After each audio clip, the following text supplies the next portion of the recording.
এবারে আমরা দেখব বোরের পরমাণু মডেল। 1913 খ্রিস্টাব্দে বিজ্ঞানী নিলস বোর রাদারফোর্ডের পরমাণু মডেলের ত্রুটিগুলোকে সংশোধন করে একটা পরমাণু মডেল প্রস্তাব করেন। ওই পরমাণু মডেলটাকে আমরা বলি নিলস বোরের পরমাণু মডেল। ভাইয়েরা, রাদারফোর্ডের পরমাণু মডেলে তোমরা জানো কিছু সীমাবদ্ধতা ছিল, তো বোরের পরমাণু মডেলে ওই সীমাবদ্ধতাগুলোকে সে কী করছে, ওইগুলো সমাধান করার মাধ্যমে একটা পরমাণু মডেল সে দাঁড় করাইছে আর কি। তো বোরের পরমাণু মডেলের প্রথম স্বীকার্যটা বা প্রথম পয়েন্টটা হচ্ছে পরমাণুতে ইলেকট্রনগুলো যে কোনো কক্ষপথে চাইলেই ইচ্ছামতো ঘুরতে পারে না। ইলেকট্রন সমূহ নির্দিষ্ট কিছু বৃত্তাকার কক্ষপথে আবর্তিত। মানে কোনো একটা পরমাণুতে ইলেকট্রন তো অনেকগুলো থাকে, এক বা একাধিক ইলেকট্রন থাকে, তো ইলেকট্রনগুলো চাইলেই যে কোনো কক্ষপথে যে কোনোভাবে ঘুরতে পারে না। নির্দিষ্ট কিছু বৃত্তাকার কক্ষপথে ইলেকট্রনগুলো কি করে ভাইয়া, আবর্তন করে। ঠিক আছে, তাহলে ওই কক্ষপথগুলোকে তিনি নাম দেন অরবিট। ঠিক আছে, অরবিট বা শেল বা প্রধান শক্তিস্তর।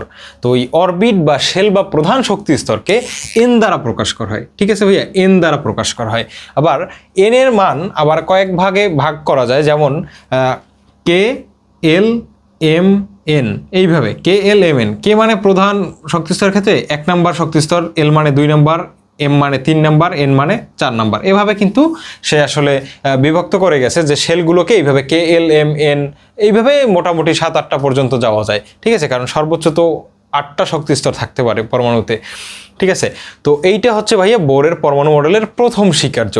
দ্বিতীয় যে তোমার পয়েন্ট আছে বোরের পরমাণু মডেলে, ওইটা হচ্ছে কোনো একটা ইলেকট্রন যখন একটা কক্ষপথে আবর্তন করে, কোনো একটা ইলেকট্রন যখন কোনো একটা কক্ষপথে আবর্তন করে, তখন তার কৌণিক ভরবেগ থাকে। কৌণিক ভরবেগ mvr = nh/2π। কৌণিক ভরবেগের সূত্র হচ্ছে mvr = nh/2π। তোমরা জানো ভরবেগ মানে হচ্ছে ভর আর বেগের গুণফল। তাহলে কৌণিক ভরবেগ কিভাবে আসে? কৌণিক ভরবেগ আসে এই যে বৃত্তাকার কক্ষপথে যেহেতু আবর্তন করে, তাহলে সেক্ষেত্রে তোমার ভরবেগটা হয় কৌণিক ভরবেগ। ওই রৈখিক ভরবেগের সাথে তুমি যদি একটা ব্যাসার্ধ গুণ করো, যেই কক্ষপথে ঘুরতেছে, যেই বৃত্তাকার কক্ষপথে ঘুরতেছে, তার ওইটা হয়ে যায় কি ভাইয়া, কৌণিক ভরবেগ। তাহলে বোরের স্বীকার্য মতে বা বোরের পরমাণু মডেলের দ্বিতীয় পয়েন্ট অনুযায়ী কৌণিক কোনো একটা ইলেকট্রনের কৌণিক ভরবেগ, এটারে প্রকাশ করা যায় এইভাবে, mvr = nh/2π। nh/2π, যেখানে m মানে হচ্ছে ইলেকট্রন এর ভর। এই ইলেকট্রনের ভর কত? 9.11 × 10⁻³ kg। ভি মানে কি? ইলেকট্রন এর বেগ। তারপরে আর মানে কি ভাইয়া? আর মানে এই যে দেখো, ইলেকট্রনটা যেই কক্ষপথে ঘুরতেছে তার ব্যাসার্ধ। আর মানে কি? ইলেকট্রনটা যেই কক্ষপথে ঘুরতেছে তার ব্যাসার্ধ হচ্ছে আর। তাহলে এই আর মানে হচ্ছে ব্যাসার্ধ, কক্ষপথের ব্যাসার্ধ। তারপর এই যে এন মানে কি? কততম কক্ষপথে ঘুরতেছে, কততম কক্ষপথে ইলেকট্রনটা ঘুরতেছে। তুমি যে ইলেকট্রনের কৌণিক ভরবেগ বের করবা, ওই ইলেকট্রনটা কততম কক্ষপথে ঘুরতেছে। আমি যদি এইখানে একটা ইলেকট্রন দিয়ে বলি যে এই ইলেকট্রনের কৌণিক ভরবেগ বের করো, তাহলে এই ক্ষেত্রে এন এর মান কত আসবে? এই যে 1 2 আসবে। তারপর আরও একটা কক্ষপথ যদি দিই, সেখানে একটা ইলেকট্রন থাকলে ওইটার জন্য আসবে 3। অর্থাৎ এন মানে হচ্ছে কততম কক্ষপথ সেটা। আর এইচ মানে কি? প্লাঙ্কের ধ্রুবক। ভাইয়া এইচ মানে কি? প্লাঙ্কের ধ্রুবক। এই মানটা তোমাদের একটু মাথায় রাখতে হবে, 6.673 × 10⁻34। এইটা তোমাদের একটু মাথায় রাখতে হবে, প্লাঙ্কের ধ্রুবকের মানটা। ঠিক আছে, তো এই ছিল ভাইয়া কৌণিক ভরবেগের সূত্রটা। এই কৌণিক ভরবেগ কিন্তু খুবই গুরুত্বপূর্ণ তোমাদের এসএসসি পরীক্ষার জন্য, বা তুমি যদি তোমার স্কুলের অর্ধবার্ষিক বা বার্ষিক পরীক্ষা যেই পরীক্ষাই দাও না কেন ভাই, এই কৌণিক ভরবেগের সূত্রটা খুব ভালোভাবে মাথায় রাখবা। এখান থেকে তোমার যে কোনো কিছু নির্ণয় করতে বলতে পারে। সব কিছু দেওয়া আছে, তোমার বলছে ওই ইলেকট্রনের বেগ কত, তাইলে তুমি ভি এই পেশে রাখবা, বাকি সব ওই পেশে পাঠাবা। সব কিছু দেওয়া আছে, তোমার বলছে ইলেকট্রনটা কোন কক্ষপথে গতিশীল বা কোন কক্ষপথে আবর্তন করতেছে। তো সেক্ষেত্রে কি করবো ভাইয়া, তুমি এন রাখবা স্থির, বাকি সব কিছু ওই পেশে পাঠাই দেবা, এন এর ভ্যালুটা তুমি পেয়ে যাবা। ঠিক আছে, তো এইভাবে এই সূত্রটা থেকে ম্যাথ আসতে পারে। আর যদি ডাইরেক্ট বলে তোমাকে যে কৌণিক ভরবেগ কত, সেক্ষেত্রে তুমি শুধুমাত্র লিখবা mvr = nh/2π। এই mvr মানেই হচ্ছে কৌণিক ভরবেগ। এই mvr টোটালটা মিলেই আমরা বলি এটাকে কি? কৌণিক ভরবেগ। এটাকে এল দ্বারাও প্রকাশ করা হয় কিছু ক্ষেত্রে। অর্থাৎ এল = লেখা যায় mvr = লেখা যায় nh/2π। ঠিক আছে, তো এই সূত্রটা তোমরা অবশ্যই খুব ভালোভাবে মাথায় রাখবা। তো এই হচ্ছে আমার বোরের পরমাণু মডেলের দ্বিতীয় স্বীকার্য। তারপরে এইখানে আরও একটু জিনিসপত্র তোমাদের সাথে আমার একটু শেয়ার করা লাগবে। যেমন কোনো একটা ইলেকট্রন যখন স্থির কক্ষপথে আবর্তন করতে থাকে তখন কিন্তু তার শক্তির শোষণ বা বিকিরণ ঘটে না, কিন্তু কোনো একটা ইলেকট্রন যখন নিম্ন শক্তি স্তর থেকে উচ্চ শক্তি স্তরে ওঠে তখন কি করে, শক্তির শোষণ করে, অর্থাৎ শক্তি সঞ্চয় করে তারপর উপরের শক্তি স্তরে যায়। কি বলছি ভাইয়া, কোনো একটা ইলেকট্রন যখন নিম্ন শক্তি স্তরে থাকে তখন সে কি করে, শক্তি সঞ্চয় করে তারপরে উপরের শক্তি স্তরে যায়, অর্থাৎ উপরের শক্তি স্তরে যেতে হলে তাকে শক্তি শোষণ করে নিজের ভিতরে রাখতে হবে যাতে সে জাম্প করে উপরের শক্তি স্তরে যেতে পারে। আবার কোনো একটা ইলেকট্রন চাইতেছে যে আমি উপরের শক্তি স্তরে থাকবো না, আমি লাফ দিয়ে নিচের শক্তি স্তরে চলে যাব, তো সেক্ষেত্রে কী করতে হবে, তার শক্তি ছেড়ে দিতে হবে, অর্থাৎ পরিবেশে শক্তিটা ছেড়ে দিতে হবে, তারপরে সে নিচের শক্তি স্তরে যেতে পারবে। অর্থাৎ এই যে একটা ইলেকট্রন তুমি দেখতে পাচ্ছ, ও আছে কততম কক্ষপথে, দ্বিতীয় কক্ষপথে। ও যদি চায় প্রথম কক্ষপথে যেতে তাহলে আর কী করা লাগবে, শক্তি ছেড়ে দেওয়া লাগবে। কারণ কি, কারণ শক্তি ছেড়ে দেওয়া লাগবে এই কারণে, কারণ ও নিম্নতর শক্তি স্তরে যেতে যাচ্ছে। ঠিক আছে ভাইয়া, আশা করি বুঝতে পারছো।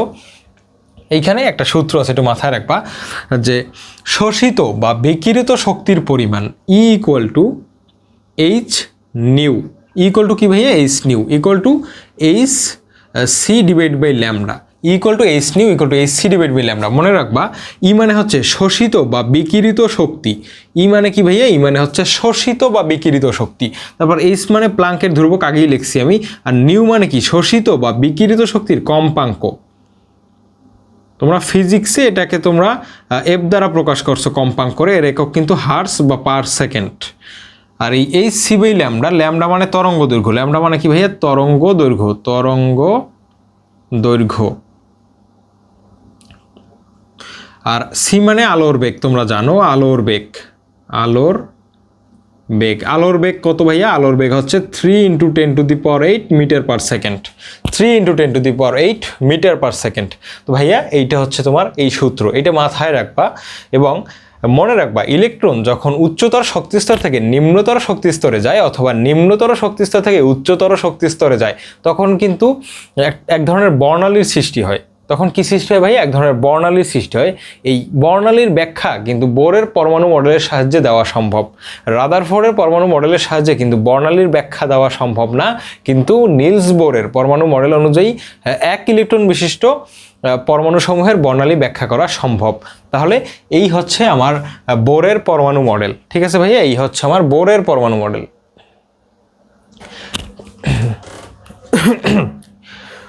তো বোরের পরমাণু মডেল আমরা শিখলাম। বোরের পরমাণু মডেলের সাফল্যগুলো কি?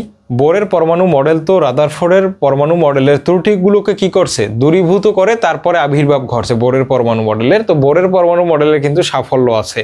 ঠিক আছে, বোরের পরমাণু মডেলে তোমার ইলেকট্রন যে কক্ষপথগুলো আবর্তন করে ওই কক্ষপথের আকৃতি সম্পর্কে ধারণা দেওয়া আছে, যে ওই আকার বা আকৃতি হচ্ছে বৃত্তাকার। একটু আগে আমি বলছি বোরের কক্ষপথগুলো কেমন ভাইয়া, বৃত্তাকার। রাদারফোর্ড কিন্তু এই কক্ষপথ সম্পর্কে কোনো আইডিয়া দেয় নাই, কিন্তু বিজ্ঞানী বোর বলছে যে বৃত্তাকার নির্দিষ্ট কক্ষপথে ইলেকট্রনগুলো আবর্তনশীল। তাহলে এটা হচ্ছে বোরের পরমাণু মডেলের একটা সাফল্য, যে উনি বলে গেছে যে কিভাবে, মানে কীরকম কক্ষপথে ইলেকট্রনগুলো আবর্তনশীল থাকবে।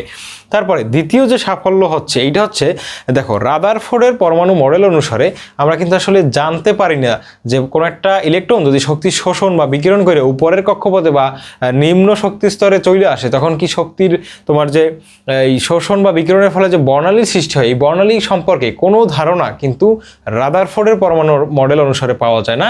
কিন্তু বিজ্ঞানী নিলস বোরের পরমাণু মডেল অনুসারে কিন্তু এক ইলেকট্রন বিশিষ্ট পরমাণুর বা আয়নের বর্ণালী ব্যাখ্যা করা সম্ভব। ঠিক আছে, তাহলে এই বর্ণালীর কনসেপ্টটাও কিন্তু বিজ্ঞানী নিলস বোরের পরমাণু মডেল থেকে আসছে, এটা হচ্ছে তার একটা সাফল্য।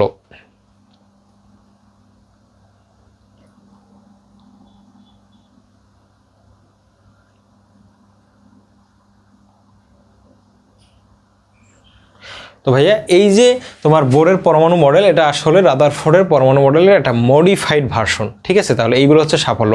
তারপর তোমার রাদারফোর্ডের পরমাণু মডেল আর বোরের পরমাণু মডেল তুলনা করলে বোরের পরমাণু মডেলটাই আসলে বেশি আধুনিক বা বেশি গ্রহণযোগ্যতা পেয়েছে। ঠিক আছে, তো এটা হচ্ছে বোরের পরমাণু মডেলের আর একটা সাফল্য।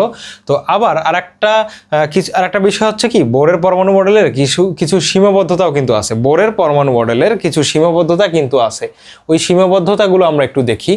তো আমি যেটা বললাম যে বোরের পরমাণু মডেল অনুসারে এক ইলেকট্রন বিশিষ্ট পরমাণুর বা আয়নের কি করা যায়, পারমাণবিক বর্ণালী ব্যাখ্যা করা যায়, কিন্তু একাধিক ইলেকট্রন বিশিষ্ট পরমাণুর বা আয়নের বর্ণালী কেমন হবে এই বিষয়ে কিন্তু কোনো ধারণা বোরের পরমাণু থেকে পাওয়া যায় না। তাহলে আমি যদি একটা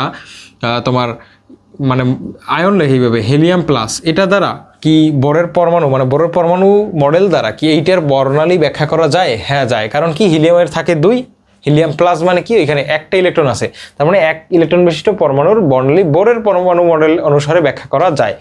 তারপরে আবার আরেকটা যদি আমি লিখি লিথিয়াম প্লাস, এইটার পারমাণবিক বর্ণালী কি বোরের পরমাণু মডেল অনুসারে ব্যাখ্যা করা যায়?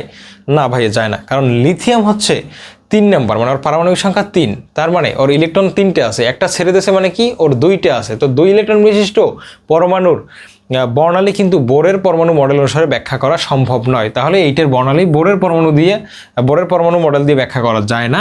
তারপর আমি যদি লিখি লিথিয়াম 2 প্লাস, এইটার বর্ণালী কি বোরের মডেল অনুসারে ব্যাখ্যা করা যায়? হ্যাঁ ভাইয়া যায়। কারণ কি, কারণ লিথিয়ামের ইলেকট্রন হচ্ছে 3টা, 2টা ছেড়ে দিলে ওর ভিতরে কয়টা ইলেকট্রন আছে? একটা ইলেকট্রন আছে। তার মানে বোরের পরমাণু মডেলের সাহায্যে এই 1 ইলেকট্রন বিশিষ্ট পরমাণু বা আয়নের কিন্তু বর্ণালী ব্যাখ্যা করা সম্ভব। তো আশা করি তোমরা বোরের পরমাণু মডেলের এই বর্ণালীর কনসেপ্টটা ধরতে পারছো। এইখান থেকে কিন্তু তোমাদের এসএসসি পরীক্ষায় এমসিকিউতে অবশ্যই প্রশ্ন আসবে।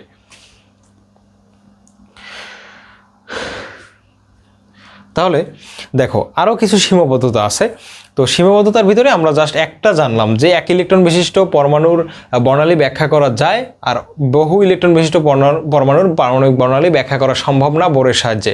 আর একটা সীমাবদ্ধতা কি, তো বোর বলে গেছেন যে ইলেকট্রনগুলো শুধুমাত্র বৃত্তাকার কক্ষপথে আবর্তন করবে, বৃত্তাকার স্থির কক্ষপথে ইলেকট্রন সমূহ আবর্তন করবে। কিন্তু গবেষণায় দেখা গেছে যে শুধুমাত্র বৃত্তাকার না, উপবৃত্তাকার কক্ষপথেও কিন্তু ইলেকট্রনগুলো আবর্তন করতে পারে, উপবৃত্তাকার কক্ষপথেও কিন্তু ইলেকট্রন সমূহ আবর্তন করে থাকে। তো এটাও কিন্তু বোর পরমাণু মডেলের একটা সীমাবদ্ধতা, কারণ উনি বলে গেছিলেন বৃত্তাকার কক্ষপথের কথা শুধুমাত্র। তারপরে আরেকটা কথা বলা যায় যে বর্ণালী যখন সৃষ্টি হয় তখন একটা রেখা পাওয়ার কথা, বর্ণালী যখন সৃষ্টি হয় তখন একটা রেখা পাওয়ার কথা বোরের পরমাণু মডেল অনুসারে, কিন্তু উন্নত যন্ত্রপাতি দিয়ে পরীক্ষা করে দেখা গেছে এই একটা রেখা আবার অনেকগুলো রেখায় বিভক্ত। ঠিক আছে, একটা রেখাই আবার কি অনেকগুলো রেখায় বিভক্ত। এইটার কারণ কিন্তু বোরের পরমাণু মডেল অনুসারে পাওয়া যায় না। তো ভাইয়ারা এই ছিল বোরের পরমাণু মডেল, তারপরে বোর পরমাণু মডেলের সাফল্য, বোর পরমাণু মডেলের সীমাবদ্ধতা, সব কিছু কিন্তু এখানে কমপ্লিট করে দিলাম এই বোরের পরমাণু মডেলের। ঠিক